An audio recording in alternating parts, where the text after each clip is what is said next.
fai especial ilusión porque comeza aquí o seu camiño no Concello de Laza e, polo tanto, na Vía da Prada. Desde o primeiro momento que nos lo comunicaron, tanto a Corporación Municipal como especialmente a Consellería de Cultura, foi un proxecto que nos gustou porque ia na liña que nos estamos a traballar, que é fomentar o patrimonio cultural, humano, natural e persoal do noso concello, da nosa xente e polo tanto da Ruta da Prada. O proxecto Efecto Badalada é un proxecto que pon en valor sobre todo o patrimonio sonoro, e no que aquí en Laza temos moito que presumir, porque temos o periqueiro, o entroido, a nosa musicalidade, os sons dos nosos ríos, os sons olvidados dos carros e dos niños, pero que perduran na nosa memoria colectiva. Podería estar aquí toda a mañá enumerando, pero vou a deixar con Paula Rivera, que aparte de ser a representante do proxecto, é unha amiga e veciña do pobo de Castro. Iso gustoume, non?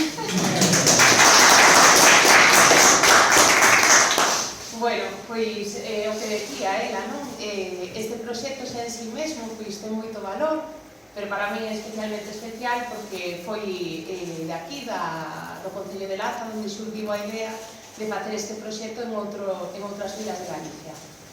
O proxecto está dentro da liña de financiación do Teu Xacobeo da Xunta de Galicia e está especialmente orientada a poñer en valor o patrimonio do Camiño de Santiago. Neste caso, co que vamos a traballar é co patrimonio sonoro, pero tamén combinado co patrimonio humano, porque sempre vai ligar unha cousa coa outra, non? O proxecto, a idea surgiu, que eu recordo cando era nena e marchaba daqui e no entroido iba subindo a Requeixada e durante todo o camiño escoitaba as chocas, o repinicar, ou as pezas do Paco de Escorrabois, non?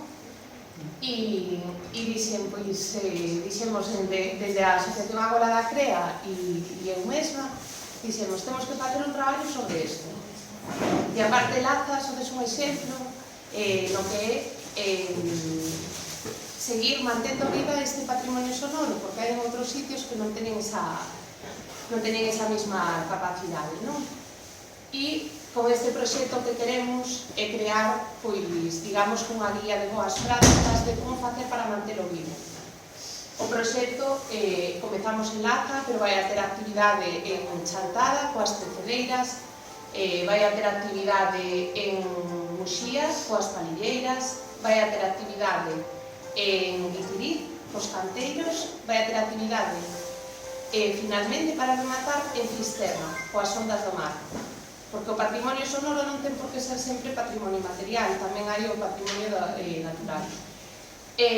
Neste caso, no entroido de Laza, é verdad que quizáis o patrimonio sonoro que máis nos ven á cabeza, pois sean as chocas, pero non se queda solamente aí. Están as músicas, que sempre están presentes, os gaiteiros, as pandereteiras. Despois temos as mulleres e os homes cando están facendo as bicas de forma comunitaria nos fornos, ese sonido de batilas claras para facer o postre das bicas, para mí tamén é o patrimonio sonoro. E despois tamén, como non, pois no propia feitura do peliqueiro temos aquí presente pois un artesán das caretas do peliqueiro. Cando ele está labrando a careta, está emitindo uns sons que forman parte tamén do noso ADN sonoro, non? Ou, por exemplo, cando a xente fai as lanas, que utiliza unha especie de telar, tamén ten un son característico que cando estás escoitando unha tras outra, pois che queda aí, e que cando volves a escoitar, de repente che veñen moitos recordos. Eso é o que queremos traballar con este proxecto. E despois tamén aproveitar pois para visualizar pois as figuras como é o caso do Lan, que é un dos peliqueiros máis veteranos de Laza, que aos 94 anos pois todavía sigue tendo o sentimento de peliqueiro dentro, verdad? Hombre, poder. Era mexicana, cando eu se viña a casa colgado. Non sei, que parece que me entra en porque da miña época había 108, non é? Había que alquilarlo. E, bueno, non vou a deixar que Lambo siga contando máis porque eu quero que veñades ao Parladoiro do próximo venres ás 6:30. E despois tamén temos aquí a Rosa, que foi unha das primeiras mulleres en Laza, en poñer o peliqueiro, e que nos abriu o camiño a moitas outras que, pois, desde pequenas queríamos poñer o peliqueiro e gracias a ela, pois, o podemos facer. E tamén vai a estar ali no noso Parladoiro, pois, para compartir a súa experiencia con nós, que desde logo pois, é moi interesante como muller pioneira que é. E se quere decirnos agora un pouco algo do que sentiu ese día, pois... Bueno, a ver, son cousas que co tempo quedanche aí guardadas, pero que sí que me fixo moita ilusión, o de ser a primeira, por non sei se foi das primeiras ou non, eu recordo que puxe nos anos 70, que daquela non había moitas que puxeran, pero bueno, síntome orgullosa de haber feito. Despois tive unha temporada que puxe moitas veces, pero bueno, daquela era moi raro que puxera a muller. E foi, pois, xa se digo, foi unha cousa especial. Bueno, pois, se queredes saber máis, no Parladoiro. Como a Biblia, temos o elemento do Parladoiro, que vai a ser o viernes pola tarde, pero despois, o día seguinte, vai haber a performance de Odaico e Vanessa Muela, no que o sonido das chocas vai estar presente. Vamos a xogar con eso. O Daico é un dos grupos de percusión, digamos, mellores de Galicia e máis asentados, e no seu caso, Vanessa Muela, pois é unha das historiadoras do patrimonio oral máis reputadas a nivel estatal, e que aparte é unha excelente cantadora e percusionista, especializadísima en percusión cos mal chamados instrumentos pobres. Grazas. Bueno, aquí como vedes está Juan, que é o director artístico do Daico, e bueno, ele vos pode falar un poquinho pois desa parte artística. Bo día a todos e a todas. Pois, como ben dixeron Tamara e Paula, vai ser un emocionante percorrido pola Vía da Plata. É verdad que Paula está especialmente ilusionada por comenzar aquí. Non sei se fixo propósito, non? Pero se moi ben. Iso que non trouxe a chave da casa de casa, dixo, olvideime da chave. A iso hai que deixar unha pedra. O que vai suceder aquí o sábado, eu animamos a todos a que poñedes o Daico e Vanessa Muela en YouTube para que vexades un pouco o proxecto, porque é algo moi diferente, que é único en todo o mundo. Especialmente Vanessa ten un especial cariño porque é unha das eminencias a nivel cantante, a nivel recolleitas, un pilar tamén importante no que é a tradición, a música tradicional.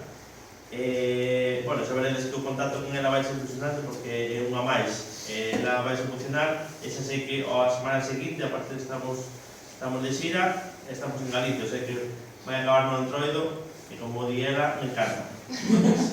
Creo que é unha persona que nos aportou moito, sobre todo nesa parte, e o Daico é un grupo de percusión contemporánea, nos que nos digamos a facer instrumentos que van ser moi raros para a nosa carreira en eses instrumentos, e a sonoridade non é porque eu, pero vai vos sorprender un montón. É un espectáculo moi animado, sí que é verdad que é unha adaptación, poñimos un instrumento perto para nós, non sei se que contexto, é moi cercano, porque nós temos un chamado cencerro, que é moi parecido a isto. O que pasa é que non vamos a utilizar en modo percutido, vamos a empregar en modo como de voz, en modo de chamada. Por lo menos vamos a intentarlo, a ver se hai xente que queira facer en directo, porque a mí o que non me gustaba é facelo en grabado, se bueno calquera, e nós temos a creatividade para poderlo facer, e sabemos que esa creatividade xunto con voluntarios vai ser moi emocionante. Xa unha vez fixemos o mesmo con bombos en Tribes, e foi moi emocionante porque despegaba un folión polo medio de Tribes e acababa nunha actuación nosa que arrancaba así. Algo performático vai a suceder se direi aos meus compañeros como facer para que vos sintades a gusto. Pero bueno, Claro, moi porque iso é distintivo. moi importante, eu xa dixen, as chocas é un dos elementos máis importantes do noso traxe, e co que respecto ao que o tratamos, hai que sabelas, Valorizarse. non, Hai que hai que valorizar, sabelas, como Cocinas. aos pliqueiros, hai que sabelas poñer ben as chocas, hai que sabelas tocar. Hoxe en día falta nos técnica, pero bueno, ahora entrenaremos. Seguro que para o próximo introido, me pasa claro, o privilegio sempre poñeras, entón temos que traballalas con certa cautela. Bueno, como me dixo a